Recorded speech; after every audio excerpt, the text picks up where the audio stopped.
Bismillahirrahmanirrahim. Assalamualaikum warahmatullahi wabarakatuh.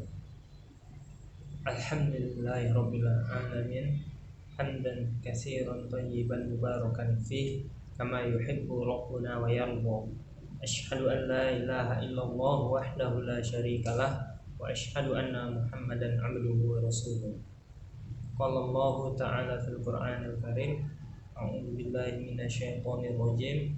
Ya ayyuhalladzina amanu ista'inu bis-sabri was-salah innallaha ma'as sabirin.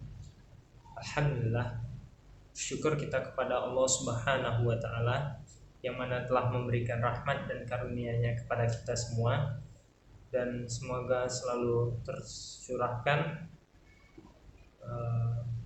salawat dan salam kita kepada baginda Rasulullah sallallahu alaihi wasallam dengan bersalawat, Allahumma sholli ala Muhammad wa ala ali Muhammad. Assalamualaikum ya Rasulullah. Alhamdulillah, pagi ini kesempatan kali ini Ustaz ingin menyampaikan sebuah hadis yang diriwayatkan oleh hadis riwayat Muslim. Anta ma'a man ahbabta. Anta ma'a man ahbabta. Antum akan bersama orang yang antum cintai. Nah, dari hadis ini dikatakan bahwa kita akan di surga kelak bersama orang-orang yang kita cintai, orang-orang yang kita idolakan. Nah, siapa itu idola kita? Yakni Rasulullah Sallallahu Alaihi Wasallam. Nah, jadi kita dengan mengidolakan oleh Rasulullah Sallallahu Alaihi Wasallam, maka kelak di surga beliaulah yang akan kita akan bersama beliau. Maka patutnya lah kita tanamkan di dalam hati kita bahwa cinta yang sesungguhnya itu adalah cinta kepada Allah dan Rasulnya. Semoga mungkin kita dapat menanamkan nilai-nilai keimanan kita agar lebih kuat, untuk agar nantinya kita tetap mencintai Rasulullah dan kelak kita akan mendapatkan syafaat beliau ketika di yaumil akhir. Nah, jadi jangan kita menjadi orang yang ketika disebut nama Rasulullah kita tidak mau bersalawat. Sesungguhnya orang-orang yang tidak bersalawat ketika disebut nama Rasulullah Shallallahu Alaihi Wasallam, dia tidak bersalawat, maka orang itu adalah orang yang batil. Nauzubillah summa nauzubillah min dzalik. Nah, selanjutnya marilah simak video slide PMR ke pertemuan kedua untuk memulai pembelajaran kita pada hari ini. Marilah kita mengawalinya dengan bacaan basmalah. Bismillahirrahmanirrahim.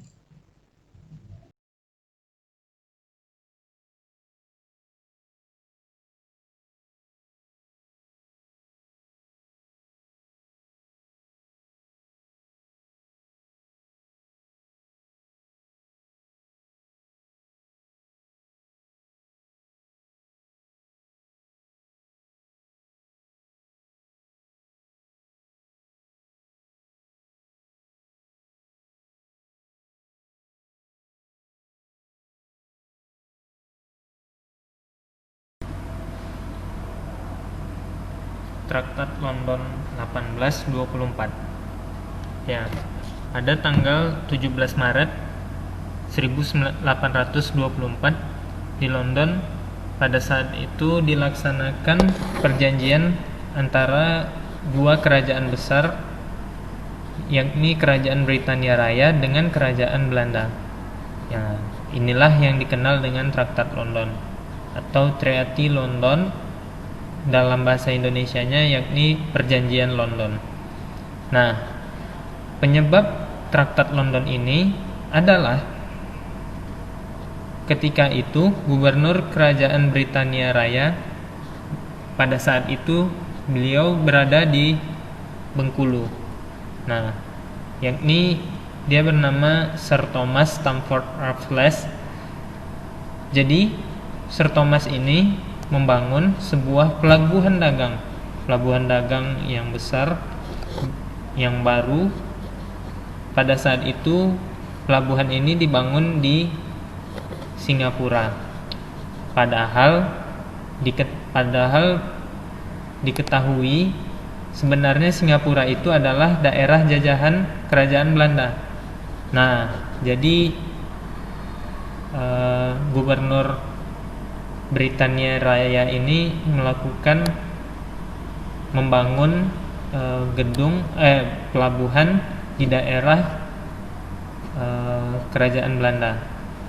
Maka dari itu kerajaan Belanda menuntut protes kepada kerajaan Britania Raya.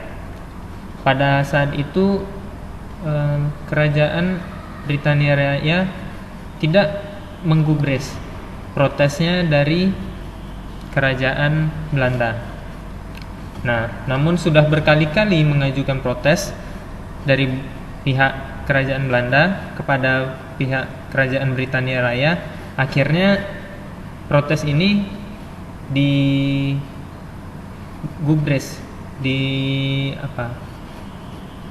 didengarkan oleh pihak Britania Raya. Karena kerajaan Britania Raya ini ingin aman, dan tidak ingin membiarkan masalah ini menjadi masalah yang besar nantinya, maka pihak kerajaan Britania Raya ini melakukan pertemuan dengan antara dua belah kerajaan, yakni kerajaan Britania Raya dan kerajaan Belanda. Nah, jadi pertemuan inilah yang mengatur atau disinilah mereka melaksanakan perjanjian yang hingga saat ini disebut ultimatumnya, yakni Traktat London. Nah, jadi perjanjian ini dilaksanakan di Eropa, yakni di kota London, di ibu kota kerajaan Britania Raya. Nah, adapun isi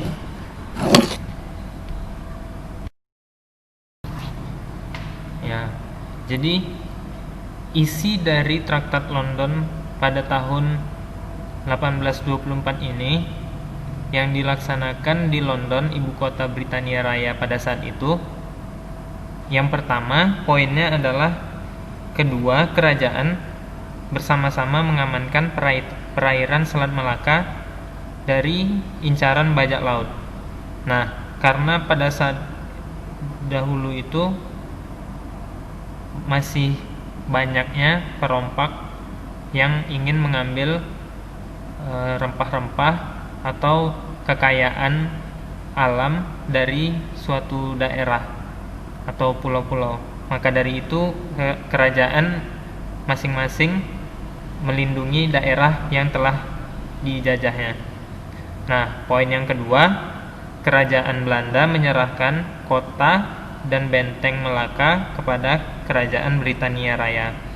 Nah, jadi benteng Melaka pada saat itu telah diserahkan sepenuhnya kepada kerajaan Britania Raya.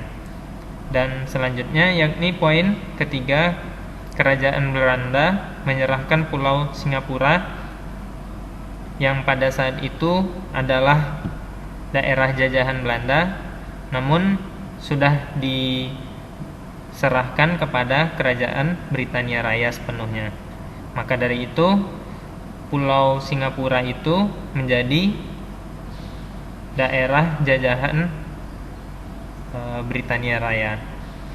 Dan selanjutnya, yakni poin keempat, kerajaan Belanda menyerahkan bagian utara Pulau Kalimantan kepada kerajaan Britania Raya.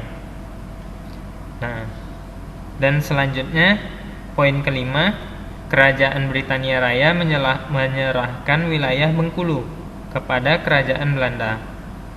Nah, dan poin keenam selanjutnya yakni Kerajaan Britania Raya menyerahkan Pulau Belitung kepada Kerajaan Belanda. Dan poin ketujuh selanjutnya Kerajaan Britania Raya menyerahkan Pulau Batam, Pulau Bintan, dan Pulau Natuna kepada Kerajaan Belanda. Nah, jadi mereka bersepakat bahwa pulau-pulau di sekitaran selat Singapura itu diserahkan kepada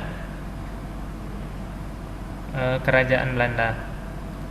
Dan selanjutnya poin ke-8 yakni kerajaan tidak akan mendirikan kantor dagang di wilayah yang bukan miliknya. Jadi adapun akibat dampak dari Traktat London ini berdampak kepada beberapa negara yang dijajah, yakni kita di negara Indonesia ini dan negara yang di Malaysia dan negara yang di Singapura. Apa dampaknya? Yakni wilayah Kemaharajaan Melayu yang terbagi menjadi dua. Nah, wilayah yang pertama wilayah utara dan wilayah yang kedua yakni wilayah selatan. Jadi tapal batas ini pula lah yang dijadikan sebagai batas negara Malaysia, Singapura, dan Indonesia. Makanya bangsa Indonesia dan bangsa Malaysia itu memiliki suku yang sama, yakni suku Melayu, namun terpisah oleh negara diakibatkan oleh fenomena ini, Traktat London ini. Nah, jadi bekas jajahan Belanda menjadi negara Indonesia dan bekas jajahan Inggris yakni adalah negara Malaysia dan negara Singapura. Namun demikian, walaupun sudah terpisah menjadi negara yang berbeda, keadaan kesamaan budaya masih tetap terjalin. Nah, jadi ikatan persaudaraan antara Riau dan wilayah negara Melayu di Singapura dan di wilayah Malaysia tidak akan terputus. Karena apa? Karena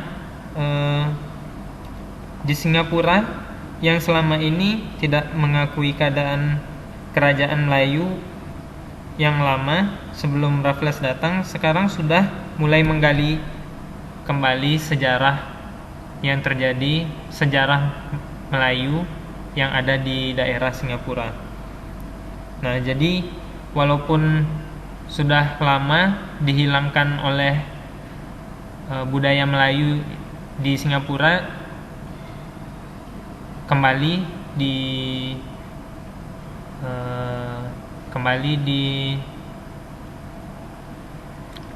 dipelajari oleh masyarakat yang ada di Singapura. Nah, juga terutama yang berhubungan dengan kisah Sang Nila Utama, sang pemberi nama Singapura. Nah, jadi pada waktu itu dikisahkan bahwa Sang Nila Utama yang bergerak menuju Temasik dari Bintan. Jadi Pulau Singapura itu pada sebelumnya diberikan nama Temasik. Nah, namun ketika tiba di Temasik, Sang Nila Utama melihat ada sosok singa putih yang melintas di rimbunan hutan. Nah, jadi pada saat itulah beliau mengganti nama Temasik menjadi Singapura. Nah, maka dari itu rakyat yang ada di Singapura kini menggali kembali cerita-cerita kemaharajaan Melayu, bahwa sesungguhnya di Singapura itu adalah keturunan masyarakat etnis Melayu. Nah, seperti itu.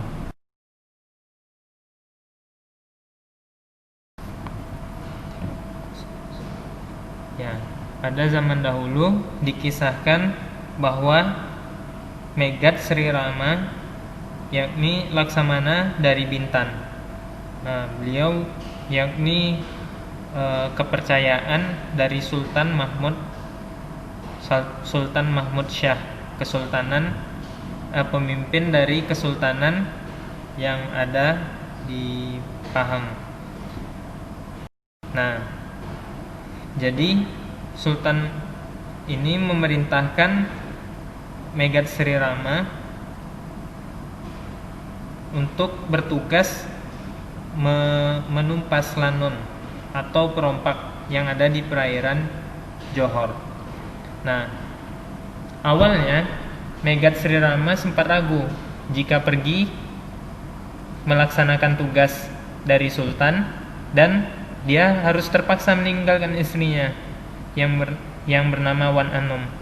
Nah, pada waktu itu Wan Anom sedang mengalami hamil tua.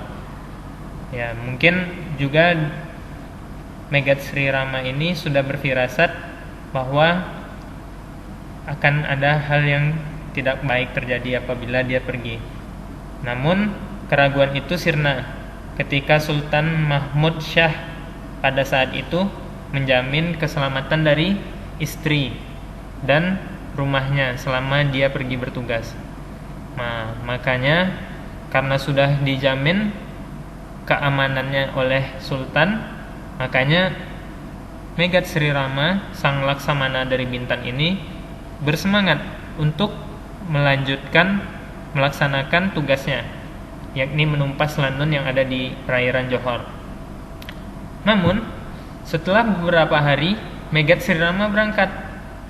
Nah, pada saat itu Wan Anom melihat seorang penghulu bendahari yang sedang memikul buah. Nah, saat itu bendahari memikul buah nangka yang sudah masak. Nah, jadi buah nangkanya ini berwarna cerah dan membuat orang di sekitarnya merasa ingin memakannya. Baunya harum, warnanya cerah, dan ini adalah satu-satunya buah yang masak pada saat itu.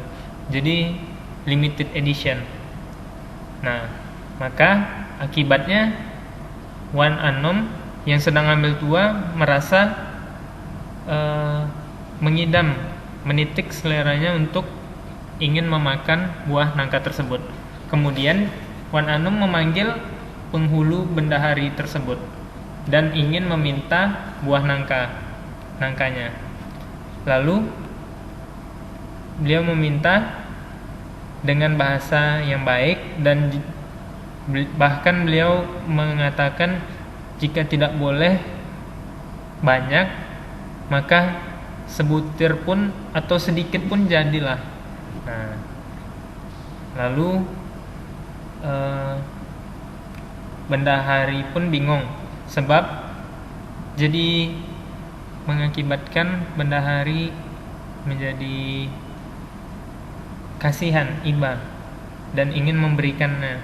Namun bendahari jadi bingung lagi, karena jika nangka ini sudah dirusak, Sultan akan tahu. Pasti Sultan akan tahu, dan tentunya Sultan akan marah besar. Nah, jadi menimbang perasaan Wan Anom, akhirnya penghulu bendahari ini tidak tega dan akhirnya memberikan sedikit dari nangka tersebut kepada Wan Anom yang sedang hamil tua. Nah, jadi bendahari tersebut berpikir bahwasanya bisa jadi itu adalah permintaan dari anak yang sedang dikandung oleh Wan Anom. Lalu penghulu bendahari memberanikan diri untuk memberikan nangka tersebut. Kemudian kulit yang sudah ditoreh tadi, yang sudah dikoyak, ditempelkan lagi ke nangkanya dengan sebaik-baiknya. Sekilas terlihat sudah rapi buah nangkanya, tidak ada yang rusak atau tidak terjadi apa-apa karena sudah tertutup oleh getah buah nangka. Namun ketika tiba di istana, penghulu bendahari tersebut membawa buah nangka tersebut menghadap Sultan Mahmud dan mempersembahkan buah nangka tersebut. Nah, Sultan merasa bangga pada saat itu karena buah nangka tersebut adalah hasil yang ditanamnya sendiri dari kebun kerajaan. Nah, Sultan pun meneliti keadaan nangka dengan seksama hingga akhirnya terlihatlah ada cacat pada kulit nangka yang sudah dikoyak tadi. Sultan pun merasa malu di hadapan tamu yang ada di istana. Dan pada saat itu seketika Sultan marah dan naik pitamnya. Lalu penghulu bendahari ditanya, kenapa nangka, apa asbab musabab nangka itu bisa cacat? Nah, lalu karena tidak dapat lagi mengelak, akhirnya penghulu bendahari menyebutkan bahwa Wan Anom yang sedang mengidam nangka. Nah, Sultan Mahmud segera memerintahkan penghulu bendahari menjemput Wan Anom ke istana. Nah, tak lama kemudian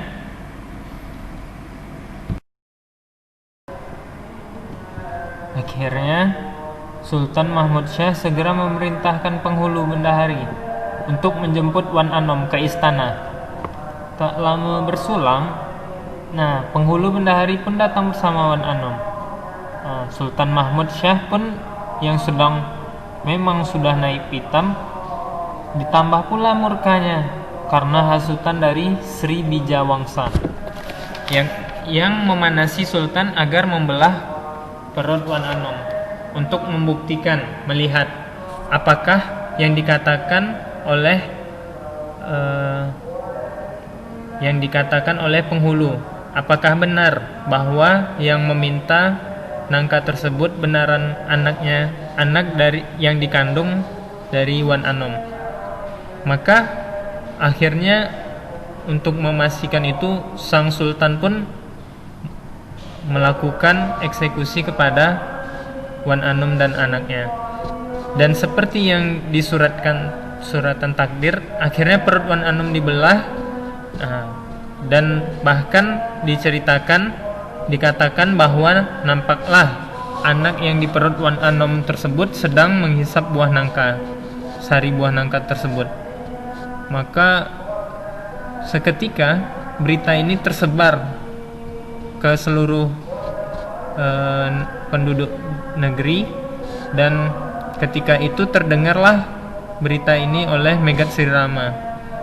Dan kemudian ketika kembali dari bertugas, Wan Anom memang terbuktilah bahwa apa yang diberitakan memang bahwa istrinya dan calon anaknya sudah meninggal dunia, dan amarahnya tidak tertahan lagi, dan akhirnya Megat Sri Rama menghadap Datuk Bendahara Johor dan menyatakan akan menuntut balas atas perbuatan Sultan Mahmud Syah yang semena-mena terhadap istri dan calon anaknya. Akhirnya Datuk Bendahara Johor menyatakan dukungan, namun tidak mau terlibat langsung dalam tindakan yang akan dilakukan Megat Sri Rama. Datuk Bendahara sekedar melihat dari belakang saja.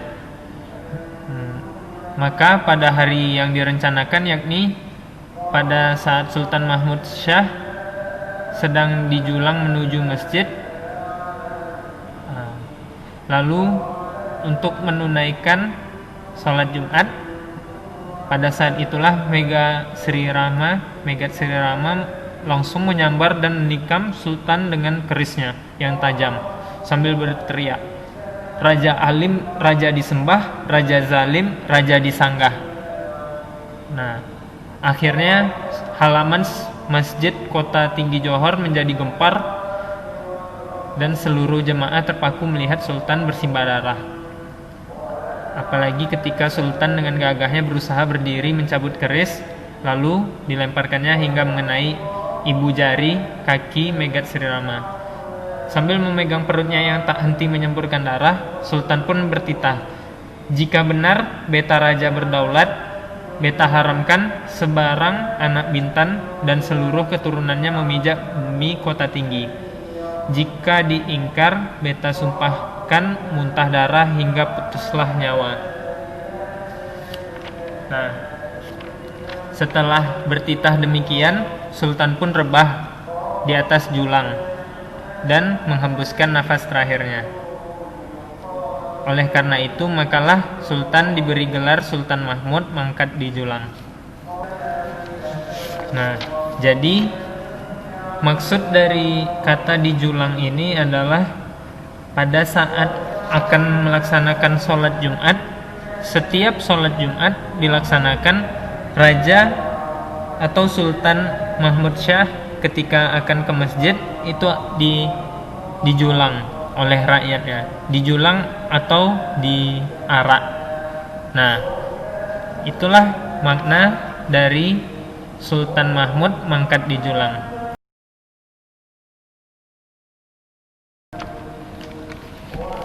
Dan tempat kejadian ini masih dapat kita saksikan, kita lihat apabila kita ke Kota Tinggi di daerah Johor Lama.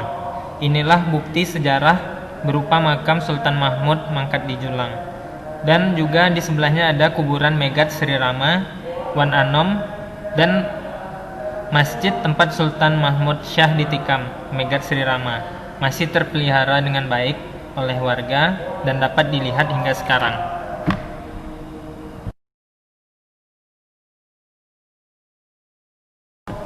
Baiklah, mungkin itulah cerita atau sejarah dari Sultan Mahmud mangkat di julang.